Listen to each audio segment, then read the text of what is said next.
some organizing efforts that are happening with 834. We'll get that information to you. We're working on that too. I know the Attorney General I know for a fact he's working on that right now, actually. Yeah. And then can we just let Debbie ask, because she's my mom's best friend. I'll never hear the end of it. Say it.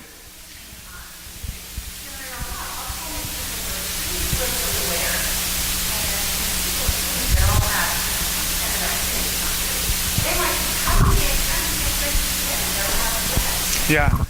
So so that's a good question. Actually, I think Dean can talk about that. But there are ways to do it. People register at shelters. People register at different sites. But if you could mention that, Dean, when you talk about it. I think you're right, by the way, Debbie. I think it's atrocious how much we've left behind this enormous portion of our population. And I just the other night I was out with a couple Democratic activist friends distributing blankets and clothes in Skid Row. And if you haven't done that before, go do it. It is wild out there, and it's both a good for your heart, but it will also be good for your sense of civic responsibility, because you'll get a real window into the challenge that exists out there. But Dean, I'll ask Dean to talk about the unique challenges associated with voter registration and voting in our homeless communities. Anyway, thank you, everybody. Let's pass the mic to Dean. Thank you. Okay, we have to get you back for 2 hours, right? It's going to be all you. All right. And we're going to have Laura Herrera is going to be coming up. She is a project assistant on voting solutions for all people. She just if you want to get those handouts out, she's going to explain them. But also, I would like to welcome some other club presidents who've come up, taken their time to come to our meeting. Bobby Busher, Beach Cities Democrats. Dorothy Reich, Progressive Democrats of the Santa Monica Mountains. Connie Sullivan, who's the AD 66 chair of this, what is it called? Assembly District Democratic Council. And I'm happy that Judy Alter's here, big election protection activist, as well as Mimi Kennedy and all the rest of you. Thank you all for coming out. Laura. Hi, thank you. Hi, everyone. So in the interest of time, I'm going to be brief, but I did want to introduce the packets that everyone received when they first walked in. They were on your chairs. So essentially, I am first saying that Voting Solutions for All People is the team that I work on for the LA County Register Recorder's Office. And you will see that we included our quarterly newsletter, which is essentially from September to December, all of our really amazing accomplishments that we have done. If you're interested in knowing the RFP process or different events that we've been at, so you'll see that we are already outreaching all over the county, and even as far as New York, if you wanted to read about that. And if you wanted more information about the California Voters' Choice Act, which is SB 450, to show what is our current model and what will be our future model, that's that handout. And also, we really wanted to showcase and highlight our priorities that we have been focusing on, which include security, and they offer a security comparison as well between a paper ballot and electronic ballot, and ours is, and Dean will explain all about our transparent and open paper ballot. And then finally, accessibility, and the way that we have strived to really make this voting solutions for all people, because it's really an accessible way that all voters can interact with our voting systems. So I am very happy to be here, and thank you so much. I know that all of you are very excited to hear about all of the changes coming forth in LA County, so I'm going to pass this on. Oh, I will introduce my boss, LA County Register Recorder and County Clerk Dean Logan. Oh, there was. No, you don't have to do all that. Thanks, Laura. Thank you. Well, good evening, everybody. Thank you so much for the opportunity to be here tonight, and thank you, Laura, for dispensing with the bio. I know it's already getting late. There's a lot that I want to cover, and I can feel in the room that you have a lot of questions, and I will stay and try to answer as many as possible. Laura will take notes. We can try and get back to you too. But I do think it's important to share with you some context behind all of this. There is a lot happening in California and a lot happening here in Los Angeles County with regard to voting. And so I'm excited to be a part of that. It is truly an honor and a privilege to serve as the Registrar Recorder County Clerk for Los Angeles County, the largest local elections jurisdiction in the United States, and to be leading the effort to create, and we take this title that Laura talked about very seriously, to be creating a voting solution for all people. And as you've heard tonight, and as I don't necessarily need to tell you all, the voting options and the voting systems that have been in place in this country and even in this state have not been designed as voting solutions for all people. So what we are doing here is revolutionary in a lot of sense. And I don't say that as a way to get accolades for our office or our operation, because this is a grassroots project that has come forth in California. So a couple things just real quickly in the beginning. I want to thank Senator Allen. The reforms, and he covered a lot of the things that are in my first slides, so that's great. Laura, if you want to go ahead in the next one. But I think it's important for you to know the sequence here. In California, we are not the first state to do all of these things that he mentioned. Same-day registration, online voter registration, pre-registration of 16 and 17-year-olds, the new motor voter program, and now the move towards vote centers. We are not the first state to do each of those things, but we are the first state in the country to do all of those things. And that is significant. And it was not easy for that to happen in California. It happened because we had the cooperation of a new Senate Elections Chair and Senator Allen. We had a new Secretary of State, Alex Padilla, who wanted to make these things happen. We have an association of county registrars that came to the table to work with the legislature on that. And we had a group of stakeholders representing all different demographics of voters through the future of California elections that came together and pieced together the legislation in kind of this incremental approach that's going to get us to where we are today.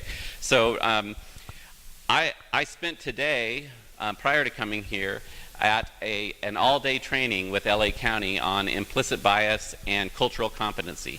And I'm going to tie that to this presentation because we're very fortunate to live, and I'm fortunate to work in a county that is focusing on public policy from a place of inclusiveness. And that really is what's behind this effort to modernize voting in LA County. And Senator Allen referenced this, but I think it's important context to know that the impetus behind these reforms and behind these efforts is not simply to change the process of voting for those people who already vote. There's data out there that shows that those people in this room who are engaged, active, and know the power of your vote are going to vote regardless. May not like all the reforms, may not like where we put polling places, but data shows you're going to vote. But we also know that in California, and specifically here in LA County, that the participation rates of those who are eligible to vote has plummeted. And we have a crisis of participation in these communities. So these reforms, first and foremost, were designed to open up the process to hopefully bring people into the voting process who have not been participating. So I appreciated the question about our homeless population, and there are elements of this that are designed to address that. And homeless people absolutely have the right to be registered and to vote. We do outreach, we do a lot of work in those communities, but the current system of having to go to a single polling place in your neighborhood, if you're homeless, defining your neighborhood is even challenging, and only doing that on a Tuesday between the hours of 7 a.m. and 8 p.m. is not designed as a voting experience that meets that lifestyle. What we're moving towards will enhance that. So, Laura, if you want to go to the next one. Just some really quick background. Those of you who have voted and have worked as poll workers, and by the way, anyone in here who has been a poll worker, my thanks to you. We could not operate elections in LA County without your effort. But you know that the voting system that we use in LA County today is outdated. It's not familiar. If you're a new voter, if you've moved here from another state, the way we vote just seems crazy. We're using equipment that was first rolled out in 1968 in the election when Robert Kennedy was on the ballot. And it was new and transformational at that time. Now it's old and inflexible. It doesn't have the ability to change with changes in legislation. It doesn't have the adaptability to serve voters with disabilities, to serve voters who have the need to receive their materials and cast their ballot in languages other than English. And it doesn't have that kind of intuitive nature to give you the confidence that as you walk out of that voting experience, that your vote is going to be counted as you intended it to. Those are things we take very seriously. So that led to the goals behind this project. And I will say that this project began before SB 450. We were on this track in LA County along that way. So there was a synergy that came together with the work that we were doing here in LA County and the work that happened in Colorado that Senator Allen talked about, and this move towards this new system. What we wanted to do in LA County is we knew that there was not a commercial voting system available out there that we could simply go the traditional route and go out and put out a commercial public RFP and say, let's spend a lot of money and buy a system that belongs to a for-profit company. A, we think that's not a great idea anymore in the modern age. B, the reality is there is no system available on the commercial market that will meet the needs of this county. We are a unique county. We have 5.2 million registered voters. That means we have more voters in this county than 42 of the 50 states have statewide. So we operate as a local government, but they don't build systems for this. We are actually function like one of the largest states in the nation. We use, and I know Senator Allen will remember this from my testimony, we talked a lot about Colorado in building this model, but the reality is in Colorado, they have 67 counties, and statewide, combined, those 67 counties have fewer voters than we have here in Los Angeles County. So it is a different beast altogether. So we thought, okay, if we're in this position in LA County, how can we do this in a way that's really meaningful? And we took the time to do this from a grassroots approach, to say, if we're going to build or purchase a new voting system in LA County, we want it to sustain for a long period of time. The current one we have started in '68 and we're in 2018.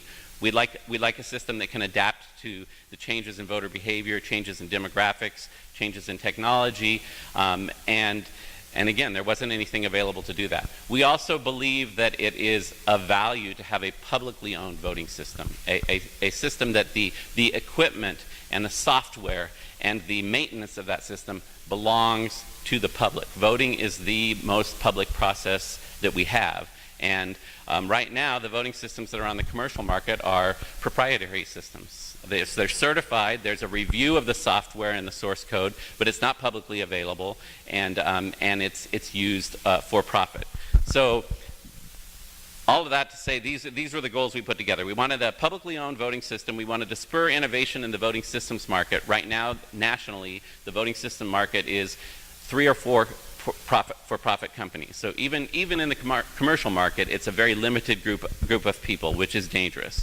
We wanted to encourage a regulatory environment that allowed for that kind of development. When we started this project, under California state law, the only option for us would be to go out and buy a certified commercially owned system. We worked with then Senator Padilla on legislation to change California law that would allow us to pursue this in a publicly owned manner. We wanted to establish this new model not just for LA County. Of course, first and foremost, my responsibility and priority is to be sure that we get this right for LA County. But we also want to leverage the fact that we're the largest jurisdiction in the country, and if we do this right, we want other counties to be able to pick up on this too and move to more counties having publicly owned, publicly operated voting systems. And we wanted to make the research and findings of our project available in a very transparent manner. We didn't do this closed. We wanted the work that we did to be available to other jurisdictions. So how do we do that? We entered into an agreement and went through what's called a human-centered design project. We have, in the course of this project, talked to and worked with over 3,800 individual LA County voters and stakeholders in the process. This was designed by and for Los Angeles County voters. And we did that in very creative ways, in ways where we went out and did surveys to learn about those who are regular voters like yourselves. What do you like and value about your voting experience? What do you wish was different about your voting experience? We talked to people who are registered but don't vote and asked them, why don't you vote? What is it about the voting experience? In my job, I have to own the term that I'm in a bureaucratic government position, so I can't change things like the campaign finance laws. I can't change who the candidates are. Those are motivating factors to get people to vote. But what I can do is influence the mechanics of how that voting experience happens once somebody is motivated to go and participate in the election. So we did that And as a result, we have a design, a publicly owned design. We own the blueprints for this, not a company. We own them in LA County. You own them. The design specs for what we call a new voter experience, not just a voting system. This wasn't just about technology. It's about the whole voting experience. So I want to introduce that to you. It's in the materials. There are a number of components to this, and this parallels with the legislation that Senator Allen authored, SB 450, the Voters' Choice Act, and I'll talk about how we roll that out. But the components of the new voter experience include a modern tally system, which is based on open source code and is separate from the marking of the ballots, an independent tally system that would be publicly owned. An interactive sample ballot, which I'll describe in more detail in a little bit, that allows us actually to move into that environment where people who are used to interacting with personal devices in their day-to-day life can use that as a way to assist them in the voting process. It is not voting on a personal device. It is not electronic voting, but it is a way to interact with the process in that manner. The key piece of this is the ballot marking device, which is the device that will be available at the vote centers that I'll talk about in a little while. Early voting, you heard Senator Allen talk about that when we move to this in 2020, it will no longer be a single day of voting. We will have voting available beginning 10 days before, or 11 days before the election, and ramp up to where there are more locations and more hours available as we get closer to Election Day. So Tuesday, Election Day, will still be the ultimate day, and the polls will officially close at 8 o'clock on Tuesday, but there will be an elongated voting period where any voter can vote in LA County during that time period. And they'll do that at vote centers that I'll talk about in a little bit. In order to do that, that means we have to have the ability at those vote centers in a real-time basis to check to see that you're registered to vote, to get you the correct ballot, and to immediately update the system so that we know that you have actually voted, so that you can't hop around to the other vote centers and cast multiple ballots, something I'm sure we all believe is important. And of course, we also know that vote by mail is a preferred method by many of our voters. So vote by mail in the Colorado model and in the counties that are taking the first steps to implementing this act, they're moving to a universal vote by mail process augmented by the vote centers. In Los Angeles County, our plan is to flip that for a couple of reasons. One, we have a lower percentage of vote by mail voters comparatively, proportionally to the other jurisdictions in California. Two, there is no jurisdiction that has issued 5.2 million vote-by-mail ballots, so just the sheer paper and processing of that creates some logistical issues. But three, and I think most importantly, because we focus on the voting experience, is we believe that if we make the in-person voting experience appealing and significant, that people will prefer that method of voting. They will prefer that sense of community. They will prefer the customization of that experience, the sense of security that they get with that, and the fact that they know that their ballot has been marked in a way that is not ambiguous and that it's going to be subject to somebody else interpreting voter intent when you get down to things like the control of the Virginia legislature. So those are elements that were factored in to what we're talking about. Really quick, let me back up and say that amongst the people, and amongst those 3,800 people that we work with in Los Angeles County, we also created 2 advisory committees that helped us establish the principles and govern this project. And there are representatives of those committees that are here with us tonight. So I want to thank Carolyn Fowler, Mimi Kennedy, and Dr. Judy Alter for participating with us in that. And let me tell you, they ask the tough questions, and they make they provide the information that has made this a better project and will result in a better service for the voters of Los Angeles County. So what will this look like during those 11 days? And again, Senator Allen covered some of this, but again, here's what it looks like today. One of the things that's frustrating is a lot of the media coverage over this bill has referred to it as a reduction in polling places. But that's really looking at it from my perspective, from the wrong angle. That's looking at it globally, whereas from an individual voter perspective, today you as a voter have limited options. You can vote at one polling place on one Tuesday between 7 a.m. and 8 p.m. That in and of itself is an outdated model of voting, or you can vote by mail. And as we all know, because I'm talking to an insider group here, a lot of people who vote by mail choose to either drop off their ballot at a polling place on election day, or don't use their vote-by-mail ballot and go to a polling place without that ballot and have to vote a provisional ballot. It's resource intensive, it's frustrating for the voter, and it does not leave them with the confidence that their vote is going to be cast as they intended it to be. So what it's going to look like is we're going to have vote centers all over LA County that any voter in LA County could go to any one of those locations. So if you live in Culver City, but you work in Manhattan Beach, you can go to a vote center in Manhattan Beach and get your Culver City ballot and vote it. If you want to go and vote because it's more convenient for you near the daycare where you drop your kids off at school every day, you can do that. If you want to vote somewhere near the gym that you go to a couple times a week after work, because that's a convenient time for you. If you want to go somewhere near the supermarket that you do your grocery shopping on the weekends, and use your Whole Foods scenario. If you want to stop by and buy your kale and quinoa and then go in and vote, you can do that. The idea here, the philosophy is to meet people where they're at.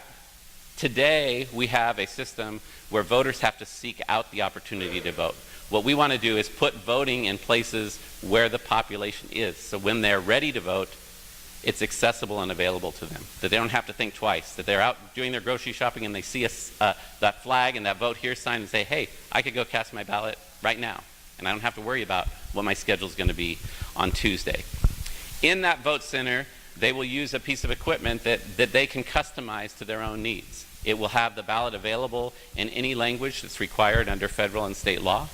It will have accessibility features that will allow a voter who has visual issues to change the size and contrast of the ballot so it's more readable for them. It will, thank you.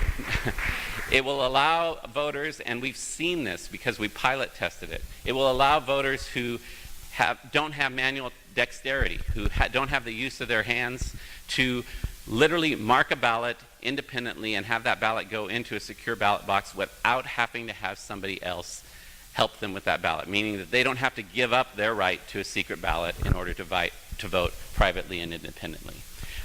And you'll see some of the details of this in a little while. So that's what's going to happen. Just to get a little bit of the numbers, LA County, because we aren't going to universal vote by mail initially, we have a higher threshold in terms of the number of locations that we need to have. The floor, the minimum required here, is about 200 locations that would be open beginning that 11th day before the election, and then as of the 4th day before the election, it would ramp up to a minimum of 700 locations. But those are minimums, and we are working with the community. We're going to go out and do town hall meetings to determine where these places ought to be, where they'll be located. There are some very particular standards in the bill, thank you, Senator Allen, about where these places will exist, where is their proximity to public transit lines, what is the distance from existing polling places today. All of those are factors. We also have the ability, and this is important in a county like LA, to create mobile and pop-up locations. So if there's a place, and I was talking to where is she, Dorothy Wright? We're talking about Topanga Canyon, which can be a difficult place to find a vote center, but is a place where there are a lot of people who obviously want to vote and want to participate. If we can't put a vote center in an area like that that's not as accessible, what we can do is take a mobile unit out on scheduled days and hours and say, we're going to be in Topanga Canyon on Saturday between 9 a.m. and 4 p.m., and you can cast your ballot. In Koreatown, if we have voters who maybe further downtown at the public library there's a vote center, but we know that there are populations of voters that aren't going to leave Koreatown for whatever reason.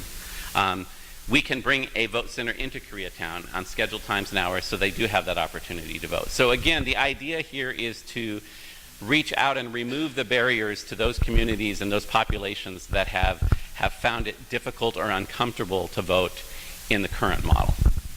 That will, of course, be augmented by vote by mail. Ballots will still be centrally counted. They will, the equipment that you use at the vote center to mark your ballot is not counting your ballot. And this is an important distinction. It's also not even maintaining an electronic image of your ballot. It is simply a marking device where when you check in at the vote center, we will give you a blank ballot. You'll put it into the device. It'll pull up your ballot style. You'll mark your selections. It will then print out a human-readable paper ballot that is the official ballot of record. You will review that as the voter, say, yep, this is correct, or no, it's not correct, and I want to do over. And then when you're ready, you will insert it back into the device, and it'll go into a secure ballot box. Those ballots then are the ballots that will be independently counted at the tally center. Those are the ballots that will be audited during the canvass period, and those are the ballots that will be subject to recounts and audits after the election. So let me skip ahead. So this is what the ballot marking device looks like. We have some prototypes of this. Again, we have tested this with populations in LA County. We did focus groups with a group of disabled veterans. We did focus groups with Spanish-speaking voters, with Korean-speaking voters, and we worked very closely with the Cerebral Palsy Center of LA County, people with severe disabilities, very individualized disabilities, who, by the way, are some of the most engaged voters that I've ever had the privilege of talking to, who have never been able to vote an independent ballot without having to confide in somebody else who they're voting for.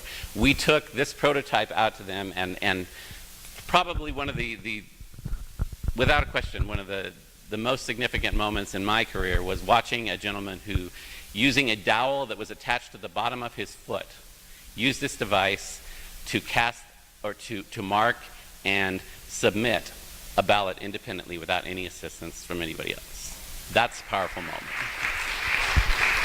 That's the kind of work we're doing in LA County. Let me show you very briefly. Thank you.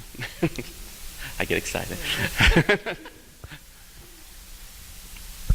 We have a real quick video just to give you an idea of what it looks like when you get that ballot, when you check into the vote center, and how you would interact with this particular device. Go ahead. First thing you're going to do is select your language. It's going to instruct you to insert your blank ballot into the device. It's going to pull up your ballot. You're going to make your selections. Lots of different. The great thing about this is you cannot overvote on this. It will not let you overvote. And if you undervote, in other words, if you only mark one in a vote for 3 contest, at the end it's going to come back and tell you still have 2 more choices to make. Now you can say, I don't want to make those choices, but it's going to prompt you to do that. These are things that the current systems don't currently do. It's going to walk you through your ballot. You're going to review it on the screen first and say, yep, this is right, or no, I want to go back and make some changes. Once you're ready to, you're going to tell the device to print out your ballot. You're going to have that chance then to look at it in the printed form so that you know that what got printed is what you saw on the screen. And then when you're ready, you're going to cast your ballot, and it's going to go back into the device and into the secure ballot box. The interesting thing about this, and this is the accessibility piece I talked about, is you don't have to pick up that ballot in order to do that. You can. If you have the use of your hands, you can pick it up, look at it. If you are even concerned that it should go into a different device than the device that you marked it on, you can take it and put it into a ballot box or put it into another device. But if you don't have the use of your hands, you can simply hit the button, and it's going to go back into that secure ballot box. So there are lots of features associated with this. I could go on and on about that, but let me move to the 2 other features real quick. Again, I know you have lots of questions.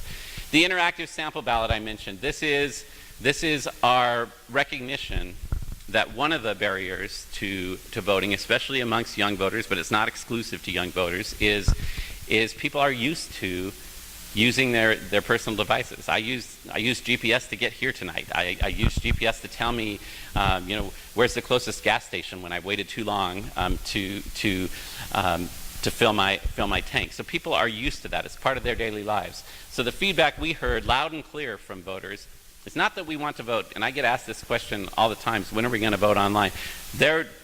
I will tell you folks, there's nobody banging on my door begging to vote online. People are concerned about online voting, and they're concerned for good reason. But what they do want is they want to have access to information, and they want to use the conveniences of their personal devices to help facilitate that voting experience. So what we are going to offer is an interactive sample ballot. So similar to the paper sample ballot that you get in the mail today, you will now have access to that sample ballot in an electronic form. You can pull that up, and just like we encourage you to mark your paper sample ballot and take it with you, and then mark your ballot at the polling place, this will allow you optionally, no requirement, optionally to mark your selections on that interactive sample ballot. If you do that, you can then bring that into the vote center with you and scan it. That'll create a QR code that you can scan into that device, and it will pre-populate your choices. It's not your ballot. You haven't cast your ballot yet. It's just going to pre-populate that and take you immediately to the review screen, at which point you can review and say, yep, this is what I want, or you can say, nope, scratch it all, I want to start over again. And then cast your ballot. So it gives you that ability. If you're a busy person, it gives you the ability to choose to have an expedited voting experience. So we're very excited about that. Finally, the vote by mail ballot will look different. Today, one of the reasons I think that LA County has a lower percentage of vote by mail voters is because, let's face it, the ballot that we send you in the mail is not particularly user-friendly. This whole thing of go find number 15 on the ballot guide and then come over here and fill in the bubble, there are better ways to do that. It's not a user-friendly way to do that.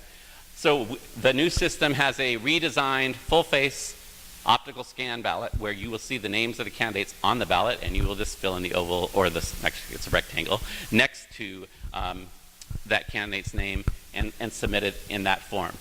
Here's the good news. This is going to roll out first. You'll actually begin seeing this new form of vote by mail ballot in November of this year. This will be the first step that we do on this.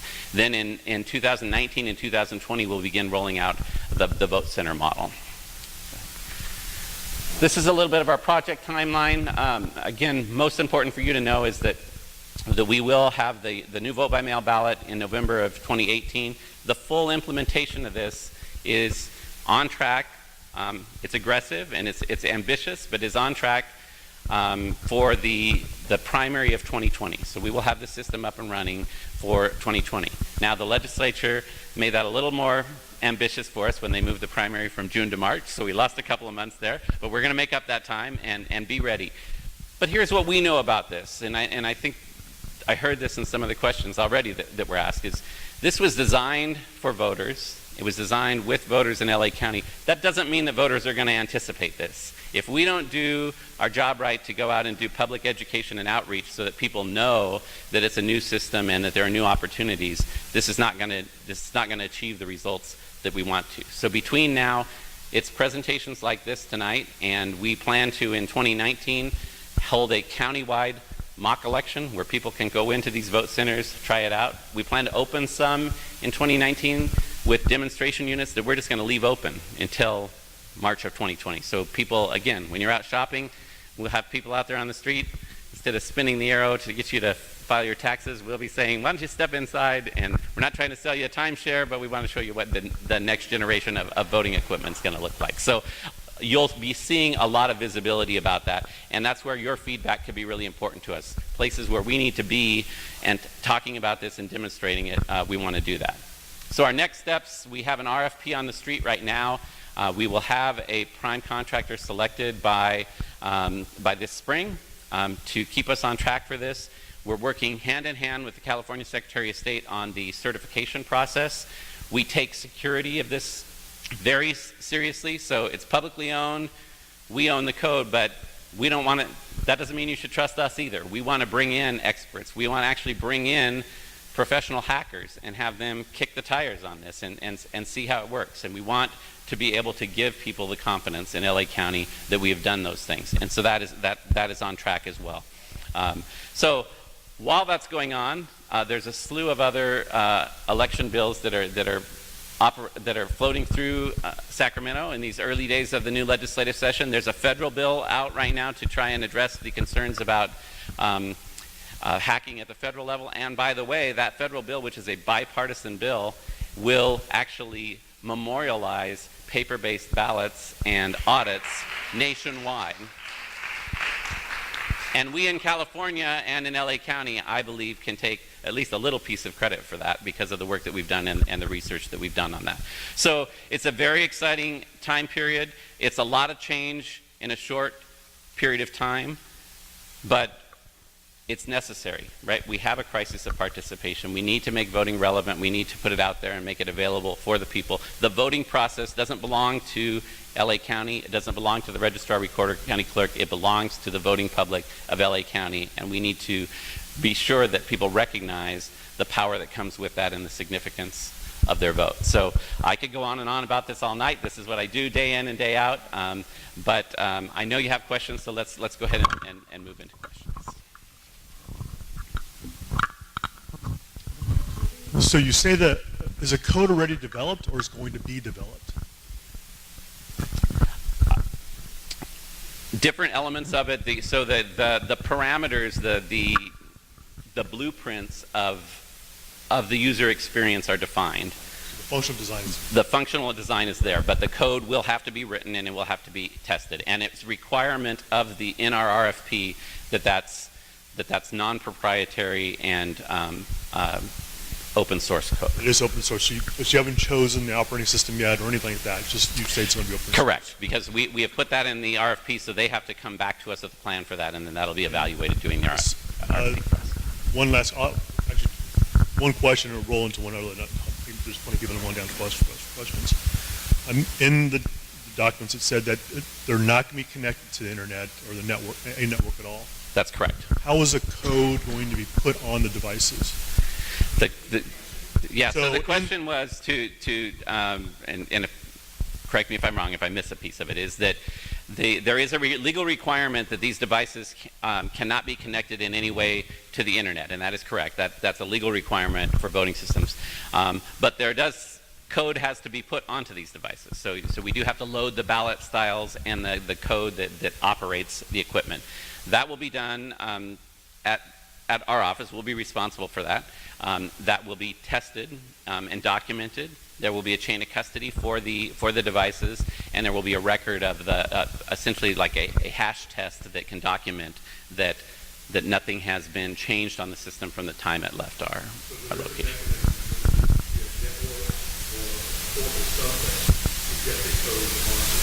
Correct. Again, I don't know.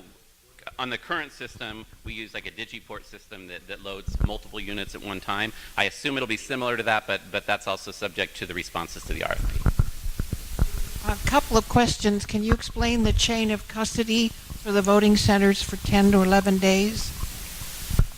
And Yes. since the drop boxes are open at night, Right, and thank you How for do you mentioning protect- drop boxes because I didn't bring that up. So the question was about chain of custody from the vote centers and drop boxes, and the drop boxes are for vote by mail ballots. And so in addition to the vote centers, we also will be expanding the locations where you can actually drop off a voted vote by mail ballot. And security and chain of custody are obviously a critical piece of that. We don't want voted ballots sitting at those 700 locations for 11 days. So there will be a process where at the close of business at those locations, the ballots will be secured, they'll be sealed, they will be delivered to our office, probably through check-in centers similar to like the polling places. There will be a 2-person custody requirement for that, and they will be in sealed containers, so when we break the seal, we know that it matches the number that's inside the box. okay. What about the electronic poll books and if they fail? Because there's no paper backup, and that's connected to the internet to the statewide database. So the electronic poll books will have to have connectivity back to the central database. That will not be an internet connection, but it will be a connectivity to the database, obviously, because we also need that real-time ability to show who's already voted at a polling place. We do have to have fail-safe mechanisms that if that does fail, if the connectivity fails, so we will have at each of those locations a backup copy, a date certain backup copy of the voter database. Paper?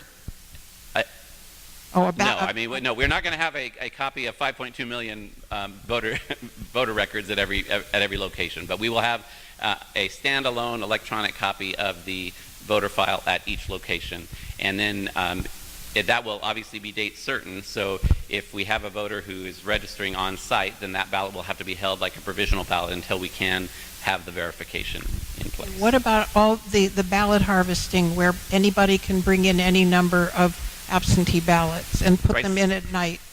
Including what? I'm sorry. they can deposit them any time, and instead of the absentee ballot being handed in by one other person, anyone can bring in any number.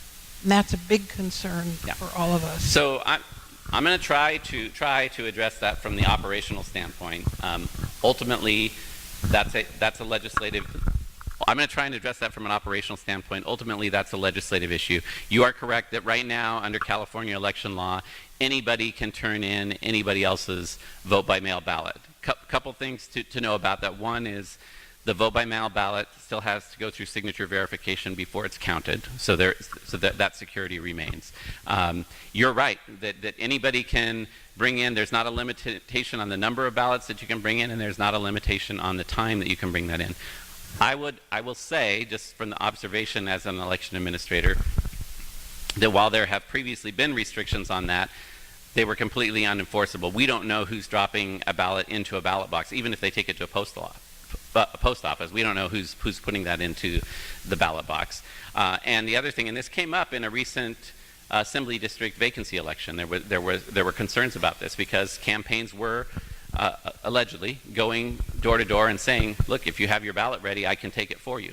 That's not illegal. So what our office is doing is, in our voter education program, is we're reminding voters that they control the destiny of their ballot, that you as a voter decide what happens to your voted ballot.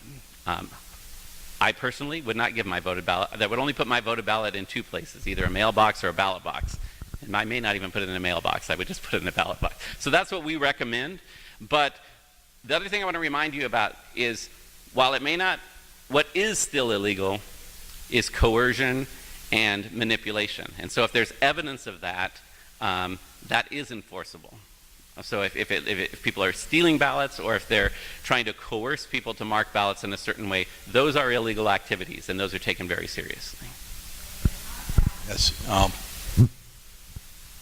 Thank you for coming out and speaking with us. Absolutely. I had the honor of spending a week or 10 days down at Norwalk during the Bless you. the Harris Cooley close election, and I just wanted to say how impressed I was by the professional manner in which your staff handled that election and the transparency. So I don't have concerns per se about the staff at the Registrar Recorder's office. The concerns that I do have are things that have come up through studies that Caltech, MIT, and Rice University with vote flipping that has happened with some of these devices, and that finding that only 37% of people actually checked and saw the vote flipping, or the situation in Maryland where not all the candidates are shown on the screen. On the same screen, right. How do you deal with those issues to make sure that there is voting? Sure, great question. So really two general questions there. One is concerns that have happened on direct recording electronic touchscreen voting systems that have been documented in the country where there's been vote flipping. Usually that has typically had to do with the calibration of the touchscreen, and so people are touching one name and it's flipping to the other.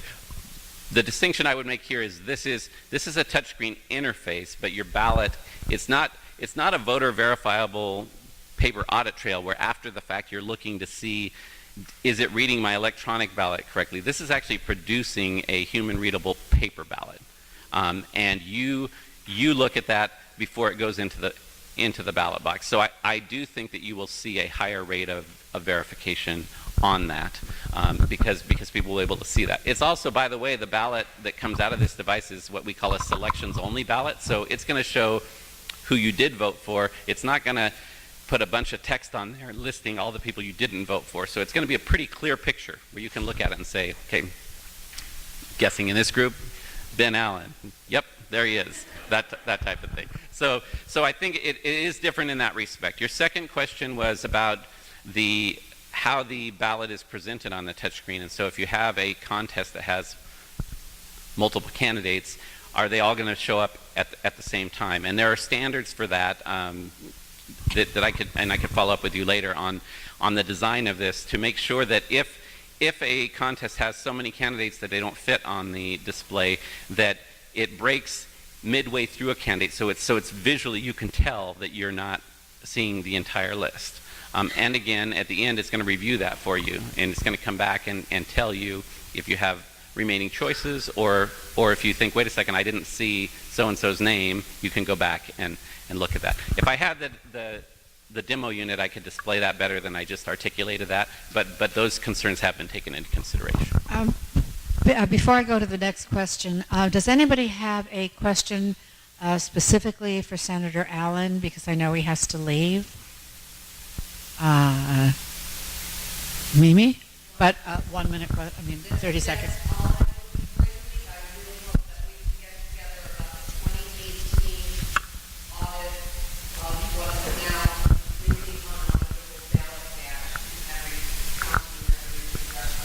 That's for Ben. So I can try to. I mean, Mimi and I have had lots of conversations about this. So, yeah.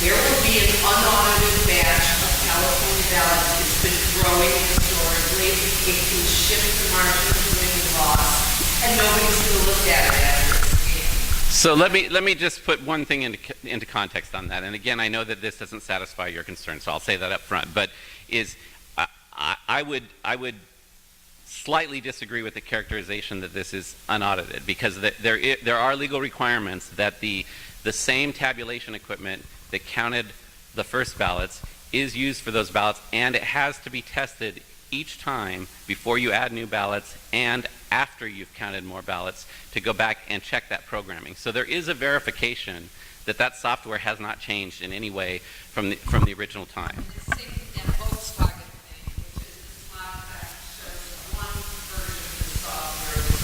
Correct. And those tests are publicly observable, and they happen. So I want to go back to the earlier point that you said is I believe that the 1% audit is not a sufficient audit in and of itself. It's also outdated, like much of what we've talked about. We need to move to risk limiting audits that are scientifically based and that base the audit on verifying the outcome rather than just verifying the accuracy of the software. So we are in alignment on that. Our state association is working with legislators on a draft bill for that right now. But I don't believe that you are at any more risk in 2018 than you were before. The audits, that amendment you're talking about, actually memorialized a practice that was based on an interpretation by the Secretary of State and by the practice that was being used in the majority of counties in California beforehand. So it's not a significant change. I understand the concern about security, and I think better audits is something that we all share a common desire for. Every time they add additional ballots. Yes. It's a requirement. Yep.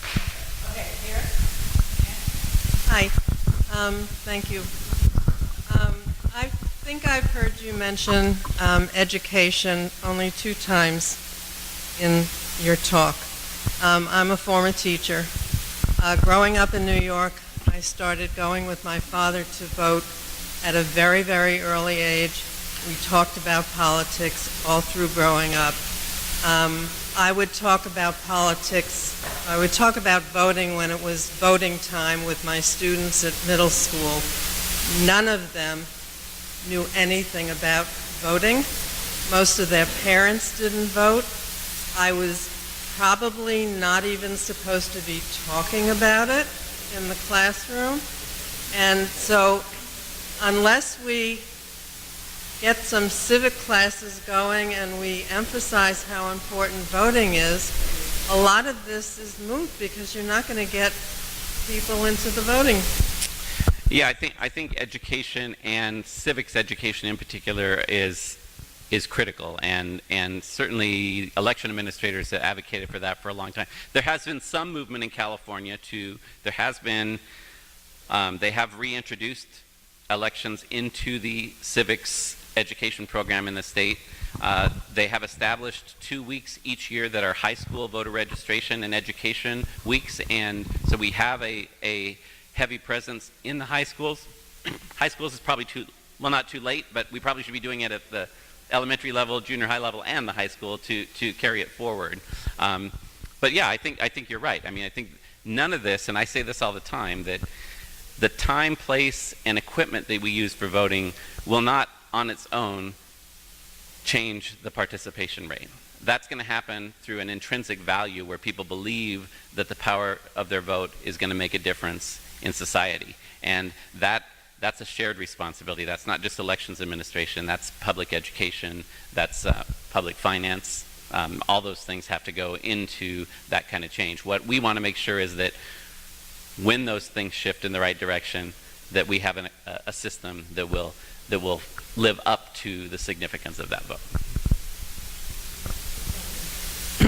I applaud you for having polling places where people work, or that you're so flexible. I think that's great. Thank you. However, when ballots are usually counted, they say, well, say Koreatown voted, X percentage for a certain way of thinking, or as a for instance. When people vote in different areas than where they live, won't that change sort of the dynamics? Actually, it won't, in the sense that your ballot is still associated with where you live geographically. So when we report the results, it will be the results of the voters who are registered in Koreatown. That doesn't mean that they all voted in Koreatown, but their votes will be associated with where they're registered. Does that make sense? So you still will be able to see those trends. Any other questions? There go my notes. So my question had to do with implicit bias and vote suppression. So one of the most important things is this exit polling that occurs. So tapping into the last question, we learn about voting behavior and encourage people to vote if they haven't voted yet in this early 11-day cycle. Based on the experiences of people. So how can we convey that to the public, and will those early votes actually be counted? And I have a series of other questions related to in-language voting or people who are blind, etc. Basically we deal with LEP, or limited English proficient voters, but they're not necessarily literate. They don't read as well as they listen. And I'm wondering whether or not we can use some of the devices that you might allow persons with limited capacity to actually kind of vote by voice or by listening. That's one of the things I'm most excited about this, is it has that flexibility. So for instance, on this ballot marking device, right, today if you are a limited English speaker, your option is you can get an English ballot or you can get a ballot in another language. This actually gives you the ability to, if you want to hear the ballot in Japanese and read it in English, you can do that. If you want to toggle back and forth, so say the contests with the names of the candidates, you're perfectly comfortable, but when it gets to the measures, you want to hear that in a different language, you can actually toggle back and forth on that. So it actually gives that customization, and I appreciate your comment about literacy, because that's something that has never been addressed in the voting systems in the country, and this gives that ability. It says, so you can listen to it and look at it at the same time. However, if you're a blind voter and you're worried, well, is somebody behind me looking at the screen, you can black out the screen and only hear it. I mean, so you as the voter will control those options. Okay, so this sounds like you're going to need a lot of poll workers. I mean, how are you going? Yeah, so great question about the poll work. It obviously changes the staffing model for voting, right? I mean, it's one thing to hire 25,000 poll workers to work on Tuesday between 7 a.m. and 8 p.m., which is a Herculean task in and of itself. But if we're going to have these places open for 11 days, then obviously we're going to have to. So we're still perfecting what that staffing model looks like. I think it will be a hybrid of more traditional temporary county employees, so we will have more,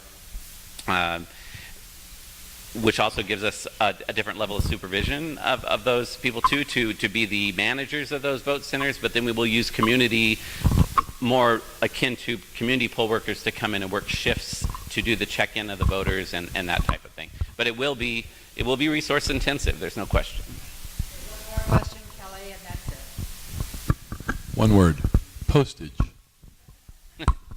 I mean, when you get to 5.2, if you've got full coverage eventually as a vote by mail, on the one hand, it's a hell of an expense, but on the other hand, if your only choice is vote by mail, then you're really being required to pay 50 cents to have your vote counted really is a non-starter. Right, so few pieces on that. One is that it will never be your only option.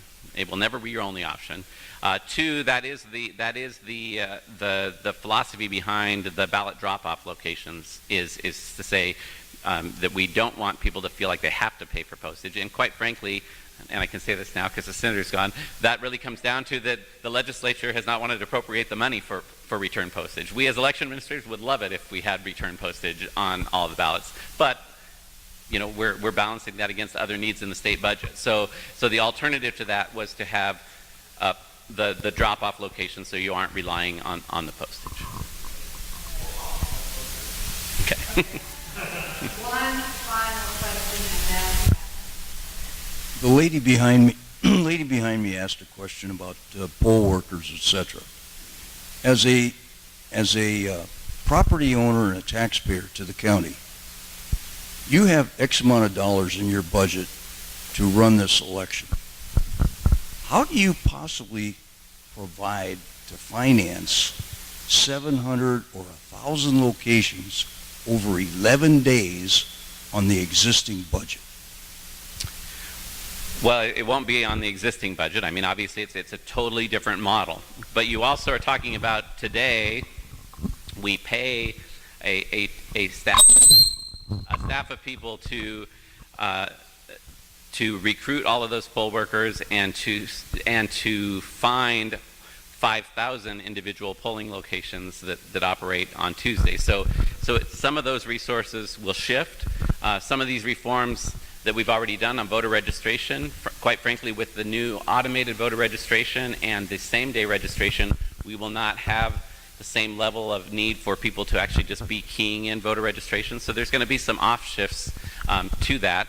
And we will, when we set these vote centers, not so much for the staffing of them, but for the locations, we are going to ask the legislature to require public facilities to make them available for polling places so that we're not paying exorbitant amounts of money for the locations.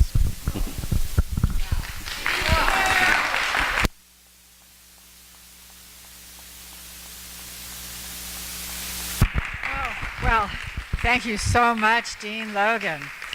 And thank you all for staying and really being engaged. And I hope that this meeting has been very productive for you. I certainly learned a lot. And if there's anything you missed, we will be online and live very soon. So we'll send you the link in our email. And thanks again for coming. See you at the March on Saturday and February 10th, our annual meeting with Congresswoman Karen Bass. So thank you and good night.